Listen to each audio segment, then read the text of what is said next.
शहरों में लोगों की आबादी लगातार बढ़ती जा रही है। इसके लिए रिहायशी इलाके भी बढ़ते जा रहे हैं और रिहायशी कॉलोनियों को बनाने के लिए जंगल कट रहे हैं। लेकिन जंगल में रहने वाले जीव जंतु रिहायशी विकास से सबसे ज्यादा प्रभावित हो रहे हैं। ऐसे ही सरकारी आदेश के अनुसार एक जंगल काटा जा रहा था। उस जंगल में बहुत से जंगली जानवर थे जिनको संरक्षित करने के लिए एक चिड़िया घर बनाने पर विचार चल रहा था।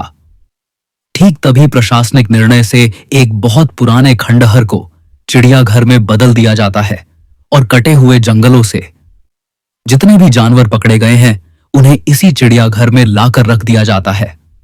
लेकिन सभी इस बात से अनजान थे कि यह खंडार कोई साधारण भवन नहीं है, बल्कि भूतों का एक रहस्यमयी ठिकाना है। आज भी कई भूत खंडहर के कोने कोने में उपस्थित हैं और प्रशासनिक अधिकारियों को भूतों की दहशत का नमूना जल्द ही दिखाई देने वाला था, क्योंकि जितने भी जानवरों को खंडहर में लाया गया था सभी के बर्ताव डरावने हो चुके थे। उनके पिंजड़े के करीब जाते ही वह जोर जोर से आवाज निकालने लगते हो। मामला जानवरों से जुड़ा था, इसलिए पशु चिकित्सक को चिड़ियाघर बुलाया जाता है। लेकिन पशु चिकित्सक को भी कुछ खास जानकारी नहीं मिलती। सभी जानवरों के खून की जांच करने के बाद भी उनके शरीर में किसी तरह का कोई इन्फेक्शन नहीं पाया जाता। दरअसल जानवरों के अंदर भूत होना कल्पना से परे था, इसलिए पशु चिकित्सक अपने विज्ञान के माध्यम से इलाज करने का प्रयास कर रहे थे।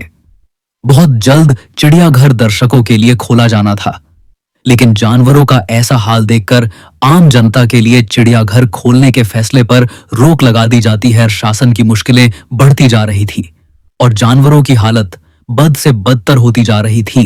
उन्हें एहसास होने लगा था कि जानवरों के जंगल को काटकर शायद हमने बहुत बड़ी गलती की।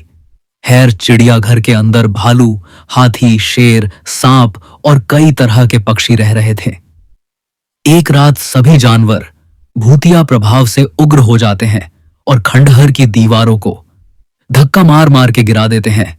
दीवार गिरते ही सभी जानवर रिहायशी क्षेत्रों की तरफ दौड़ पड़ते हैं। भूतिया चिड़ियाघर खाली हो चुका था और सड़कों में जानवर मौत का तांडव मचा रहे थे और रास्ते से निकलने वाली गाड़ियों को हाथी अपने हमले से क्षतिग्रस्त कर रहे थे और शेर, चीते इंसानों को कई टुकड़ों में काट रहे थे कि कब की क्या धेकाने क्या देखी का बने।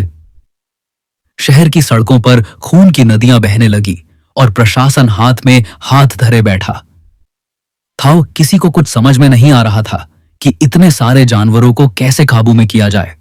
सारे शहर में कर्फ्यू लगा दिया गया था। सभी को लग रहा था कि जंगली जानवर अचानक जंगलों के कटने से पागल हो चुके हैं, इसलिए इतना नरसंहार कर रहे हैं। किसी भी कानून में इंसानों की जान को प्राथमिकता दी जाती है, इसलिए जंगली जानवरों को मारने के आदेश जारी कर दिए जाते हैं और आदमखोर जानवरों को हेलीकॉप्टर की मदद से ट्रैक किया जाने लगता है। शहर के चारों तरफ मौत मंडरा रही थी। जानवर अब कॉलोनियों में घुसकर लोगों के घर तोड़ने लगे। जानवरों की दहशत से कोई पहाड़ में भाग रहा था तो कोई पेड़ में चढ़ रहा था। सब कहीं ना कहीं अपनी जान बचाने में लगे हुए थे। सारे शहर में आर्मी तैनात कर दी जाती है और आर्मी टैंक रोड पर जानवरों को ढूंढ ढूंढ कर मार रहे होते हैं। लेकिन जानवरों के अंदर भूत सवार थे, इसलिए वह बेखौफ होकर आर्मी के टैंकों की धज्जियां उड़ा देते हैं। हाथी अपनी जोरदार टक्कर से कई टैंकों को धराशायी कर देते हैं। जानवर किसी के कंट्रोल में नहीं आ रहे थे। तभी अचानक ऊपर उड़ रहे हेलीकॉप्टर पर एक विशाल कायबाज झपट्टा मार देता है, जिससे हेलीकॉप्टर का संतुलन बिगड़ जाता है और हेलीकॉप्टर घने जंगल में जा गिरता है, जिससे जंगल में एक जोरदार धमाका होता है और हेलीकॉप्टर के अंदर उपस्थित सभी लोगों की जान चली जाती है।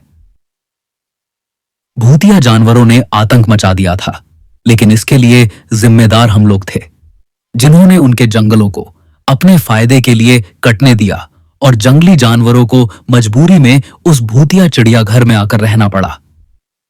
आर्मी की गोली से अचानक एक शेर मर जाता है, जिसे उठाकर अनुसंधान केंद्र लाया जाता है ताकि उसकी जांच से पता लगाया जा सके है कि सभी जानवर किस वजह से ऐसा बर्ताव कर रहे हैं। सभी परीक्षणों की रिपोर्ट आने के बाद वैज्ञानिकों को पता चलता है कि जानवरों के मानसिक हार्मोनल परिवर्तन हुए हैं और यह बदलाव कुछ समय पहले ही हुए हैं। लेकिन ऐसा क्यों हुआ और जानवर ऐसा किस वजह से कर रहे थे, इसका पता खंडहर के अंदर ही चल सकता था।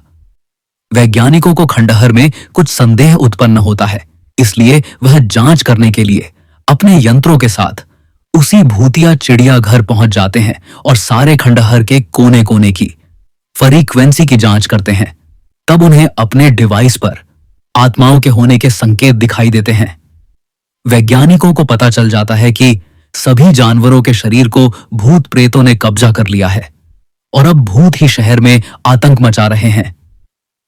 वैज्ञानिक प्रशासनिक अधिकारियों से मुलाकात करते हैं और बताते हैं कि सभी जानवरों के आदमखोर बनने की वजह भूतिया आत्माएं हैं जो कि उस खंडहर में मौजूद है ना। हमें जानवरों के अंदर से भूत निकालना होगा ताकि जानवरों को संरक्षित जा सके और शहर को श्मशान बनने से रोका जा सके।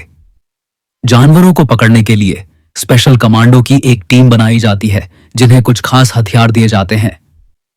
कमांडो एक एक करके सभी जानवरों को बुलेट गन इंजेक्शन की मदद से काबू में कर लेते हैं, लेकिन मजबूरी में कुछ जानवरों को जान से मारना पड़ता हुआ हैर जानवरों को रिसर्च सेंटर लाया जाता है और उनके मानसिक बर्ताव को ठीक करने के लिए उनका न्यूरो हार्मोन ट्रांसप्लांट किया जाता है। कई दिनों के इलाज के बाद सभी जानवरों की हालात ठीक होने लगती है, लेकिन उस भूतिया चिड़ियाघर को हमेशा हमेशा के लिए ध्वस्त कर दिया जाता है और भूत केवल इंसानों को नहीं, जानवरों को भी क्षति पहुंचा सकते हैं।